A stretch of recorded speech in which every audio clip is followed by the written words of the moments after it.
if I can go to Cam's house. But this is the continuous of what happened on Friday. So this is gonna be my vlog for Saturday, 30th of August 2025. My birthday! So you know how I said on my previous video that we were in the city. Ate Hannah and Froylands said that they wanted to go city, so we did.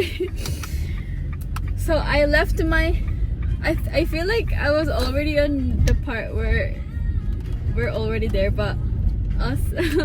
So I asked mom and dad that if I can bring my car sa bahay nila kay Johnny, because I told Ate Hannah and them that I don't want to drive to the city.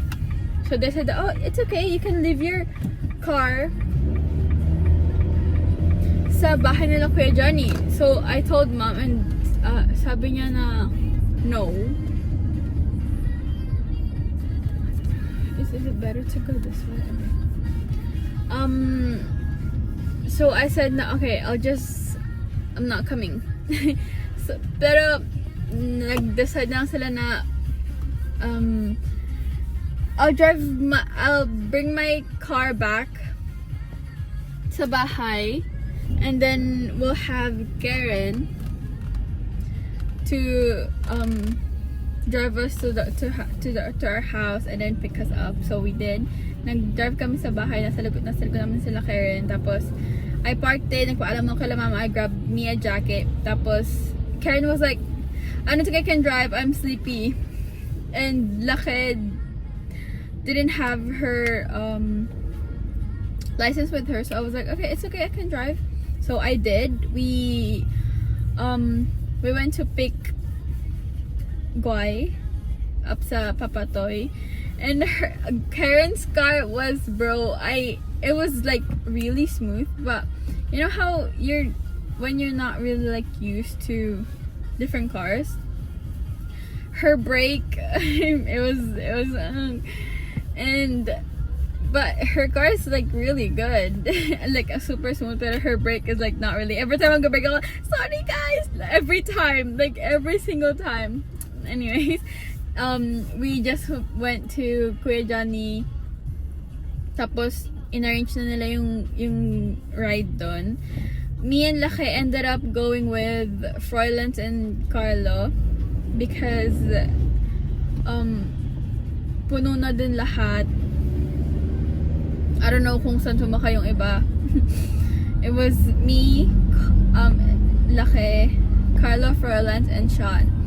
Froylands, before we left, Froylands asked me, ate, ano gusto mong drive? Sabi ko, bro, hindi ako nagdala ng car kasi ayoko mo yun. So sabi niya, okay lang. So siya nag-drive. Carlo was at the front. Si Lake, ako nasa middle. Tapos si Sean. Tapos yun, nag-drive lang kami hanggang sa city.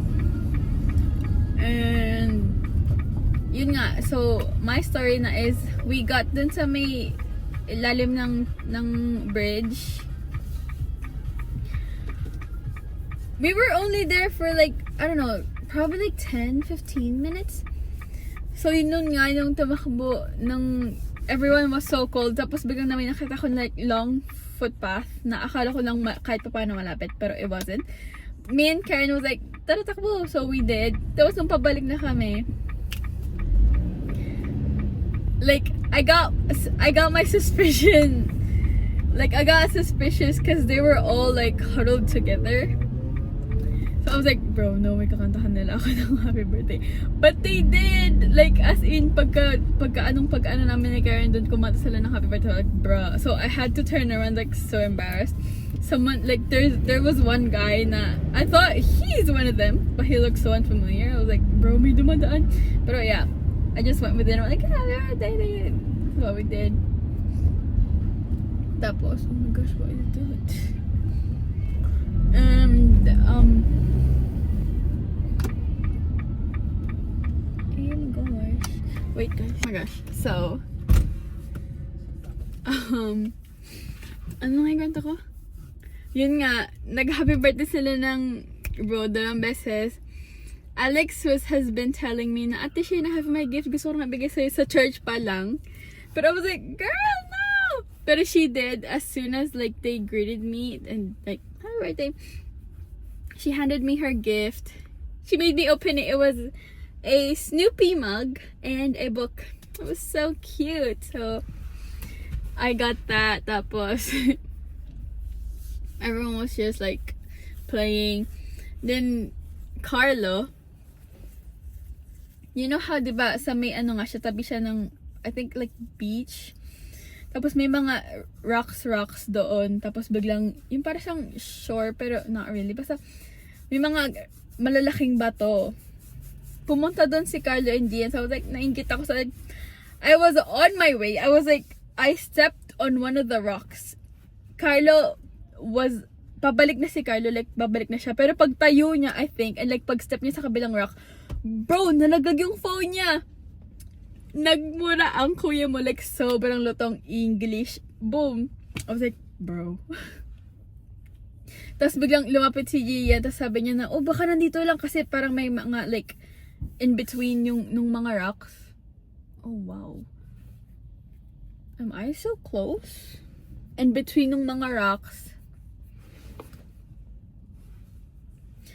Tapos, sabi ni Gian, oh, baka nandito lang. So, pinulot ni Carlo. Like, as in, ginanon niya yung mukha niya doon. Bro, luckily, he got her phone. I mean, his phone. He was so scared. I was scared. Paano pa siya? Like, bro, oh my gosh, what the frick? But he got his phone. Like, oh my gosh. So, tapos lumabas na siya. I don't think may ibang well, probably sila Sean din. Pero like, as in, pagkalabas niya, tapos nung pagkasabi niya na, nalaglag na yung phone ko. Sabi ko, ginanong ko yung ulit. Pak! Bro, your mouth. So bad. So, anyways. Tapos, it started like sprinkling. It was so windy. Na, Ate Hannah was looking for somewhere to eat. And she did, but everyone wanted to go for a walk pa. So we stayed for like a little bit pa dun. Pero we left na din nung sobrang lakas na nung ulan. And we decided to go here. Well, the first one we went to was close. So naglakad kami sa may city. And Ate Hannah found this Pocha na Korean restaurant. Pero it was sobrang daming like nagyayosi, umiinom. Like we couldn't handle yung smell sa loob. So they just decided na mag take out na lang yung food and we'll eat dun sa may pinagparkingan namin kasi ang daming table dun sa pinagparkingan namin sa harap ng first namin nakitang store. So we did. Even before that, muntikan pa kaming maligaw-ligaw looking for that restaurant. Pero, yeah, we got there. So, naglakad kami pabalik sa parking namin. Tapos, merong long table. Dun nila sinet up lahat. And, dun kami kumain. Bro, their food was actually good. Kahit na I was only able to eat yung, I think it was, pork barbecue with kimchi. It was so good. And their fries, honey butter fries, was so yum. It's 10 out of 10. I don't know how much Ate Hannah paid, but she said na that's on her. Bro, Ate Hannah. I feel like, she's so kind. Anyways, that's that. I feel like magtatagal pa sana kami doon. Kung hindi lang namin, kung wala lang like yung 80, yung mga nagche-check ng parking, yung pumunta doon, Ate Hannah asked, and si Kuya Johnny, they asked if they're allowed to park there. So, tapos sinabi siguro nung tao na like, oh hindi. So, before pa magtikitan, sinabi ni Ate Hannah, umuwi na tayo. So, we left. It was around 3 a.m. na nun. Yes, 3 a.m. 3 a.m. kasi, well, we waited for like 20 minutes for the food then. Like, let's say 30 minutes looking and waiting. So, tapos kami kumain, ganun. Tapos, we decided na mag-meet up na lang ulit sa bahay ni Kuya Johnny since doon nag-park lahat and Ate Hannah dropped off yung mga bata na din. Tapos, dinrop na ni Ate Honey mga bata. Si Carlo yung nag-drive. I hated it. Literally, in the middle of him driving, I was like, never again sasakay ako sa car ni Carlo. That's what I said.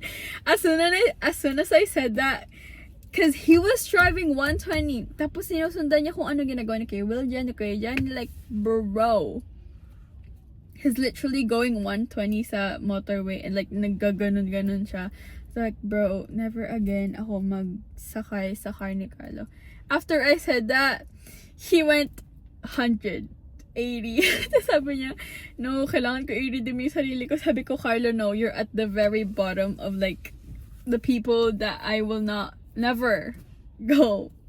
Like, I'll never let them drive me. Like, no.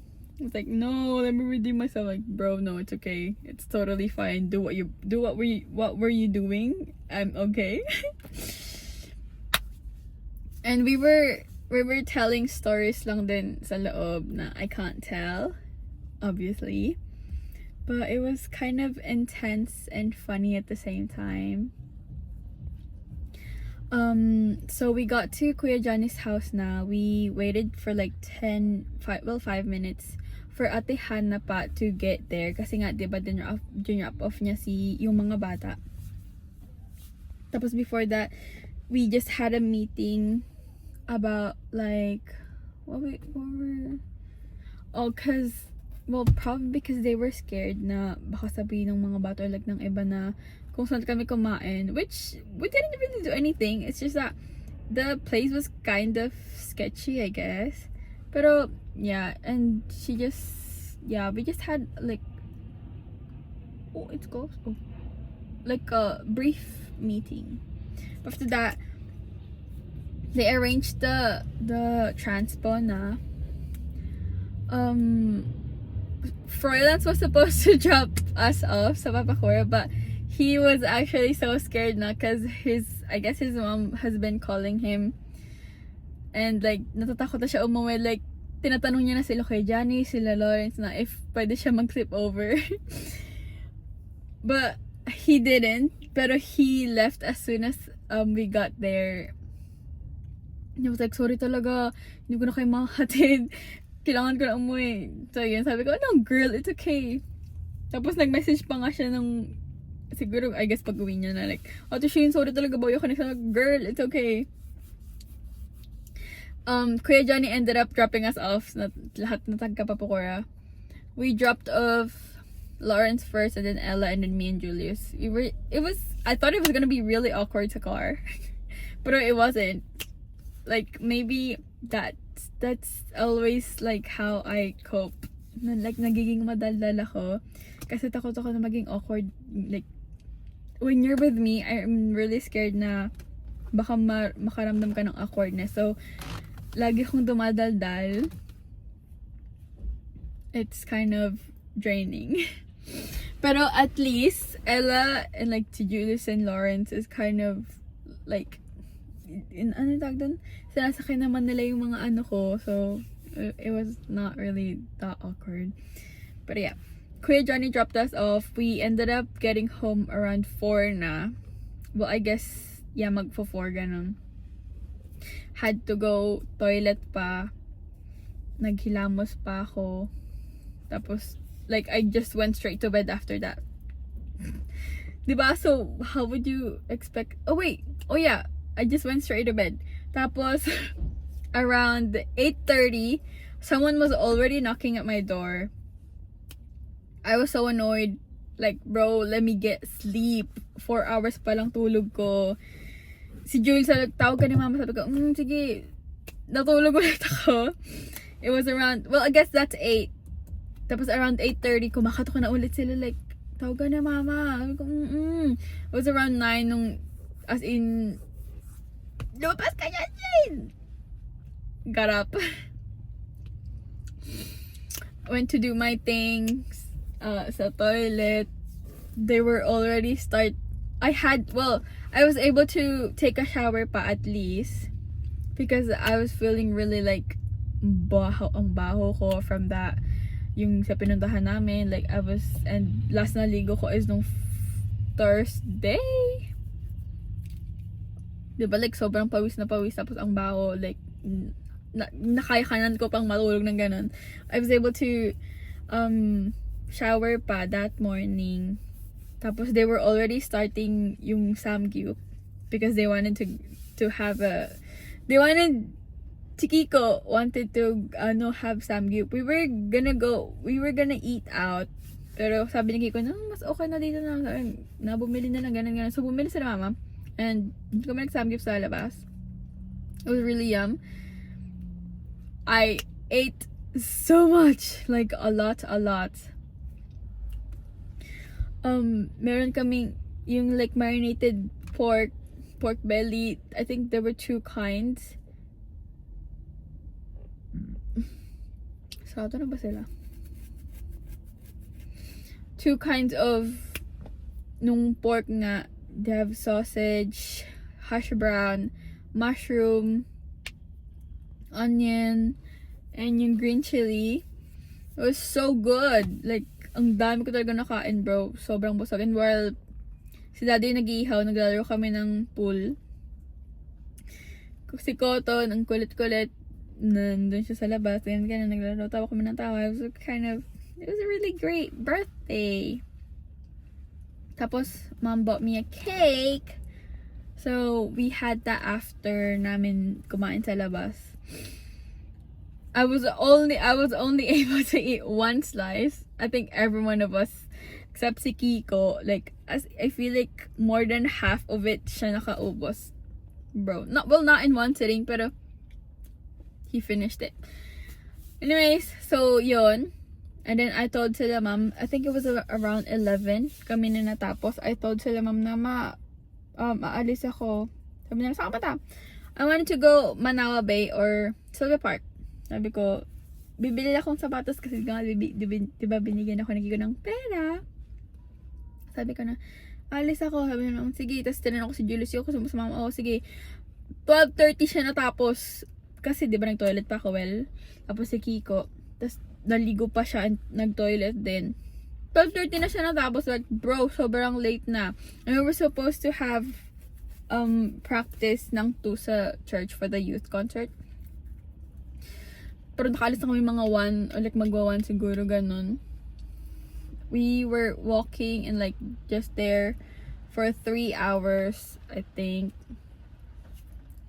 We went to lahat ng shoe na store na meron and wala ako nakitang meron na gusto ko. They have, but they don't have the color I want. Or like, they just straight up don't have it. So I was so sad I couldn't buy anything. I was only able to buy me the baby tee na I made Julius pay for it for $7. And we just got bread from Bread Top. And that's it. Well, there was this one from Sterling something, I think. Ano ba yun? Sterling Sports. Basta yun. Meron, they had the V2K Nike that I wanted. But Julie said it was ugly, but bro, I think it was actually, it fits me so well. But, well, the size was kind of like sobrang sakto niya, but I wanted it bigger. Pero sabi, and it's only 130. The original price is 210 or like 20 in some of the stores. Pero they were offering it for 130. So I was like, bro, kunin ko ba? Like, I tried it and everything. We were there for 5 minutes, like, deciding. Tapos, I had to say no dun sa babae. So, sinunod ko sa kanya yung box. Tapos, tatanong ko si Julius, bilhin ko ba? Ganun. Kasi, I have it but in different colors sa iPad ko. But he said na, no, mas maganda yung color na nasa iPad mo. And then, I checked it. It was, I feel like sobrang, like, it's the exact the same. Ibang-iba lang siya sa may iPad ko because of the, I don't know, lighting siguro. Pero, they're the exact the same. Like, I should have gotten it. But, sabi ni Julius na, iba na lang daw. So, okay. Umuwi kami, sobrang traffic. Tumawag si mama na, asa na kayo, ang tagal nyo na nawawala. Like, bro, wala pa ata kaming 4 hours, wala. Sabi niya, sobrang kanina pa kayo, wala nang, okay. Basta nakauwi na kami. Julius went sa practice. I didn't because I was so tired. Like, so too much social interactions na. So I just said na I'll just go. Surely they have practice on Sunday, so I was like, I'll just go sa Sunday. So yun, I just stayed sa bahay. I was gonna sleep, but I did something else. I don't know what I did, but I did other stuff na instead of sleeping. Tapos, Ella called me, siguro around 6:30, at 5, I don't know. She was like, Ate Shay, pupunta ka ng BS. Sabi ko, bakit? Sabi niya, pupunta ka ba BS? Kasi baka gusto na dun mag-BS. Sabi ko, hindi ko alam, titignan ko. Like, yung sagot ko, hindi sure. It was my fault. And she was like, sige. Tapos, I decided to come. Well, hindi naman talaga ako hindi sasama, pero I just didn't want to like say yes. Tapos bigla kong ayoko pala, diba? So I just said na, I don't know. But I ended up coming, and she didn't come. Pero, Leet and Lake, tapos sila Drew and Ate Arian was there. They sang me a happy birthday. Me and Tita Rose. Tapos, we had a feast. So much food, so yum. Nagkaroon lang ng short exhortation si Tita, and yun na, kumain kami. Pabangin ako namin. Si Baby Damian nandun, is so cute. Like, nilalaro siya. Ano pa ba? Mga food na naalala ko is beef pork caldereta. I don't know if beef or pork. Caldereta, kare-kare ni Mama. Yun lang yung dalawang pwede sa akin. Merong laing ni Tita Mona na hindi ko kanain. Oh, and yung beef and broccoli nila. Meron din. I had that. Tapos, we had yung nilopak. So good. Tapos, we also had brownie. Was so yum. Tapos, yung cathedral ni Tita Mona din siguro yun. Hindi ko natikman. Pero, there was so much food. We had a feast. So yum. Ano pa ba? That's pretty much it. Around 10:30, since backup ako, I was like, I should have brought me a car. Pero sabi nila din na, binigay ni Daddy yung key ng car sa akin. Sabi niya na, umuuna na kayo. Sabay na kami kala Tita Eva. Sabi ko, oh sige. Pero yung car kasi na Liit, nasa likod ng car ni Daddy. Like, nung pang-cleaning. So, I was telling Liit na, Liit, i-move mo yung car mo. Alis na ako. Sabi niya, walang papaparkingan. 10:30 yun na. Walang pagpa-parking. Sabi ko, ialis mo, alis ko yung car ko, ibalik mo doon yung car mo. Sabi niya, wala talagang pagpa-parking, paalisin mo muna sila Tita. Sabi ko, bra. So, akala ko nag-joke lang talaga siya, pero they started talking about some interesting stuff na like, I was so into, na I realized it was already like 11:30, 11:40, something. I was like, bra. So, ayun, sabay-sabay nakamuy nila Daddy. I was so tired, so sleepy, bruh.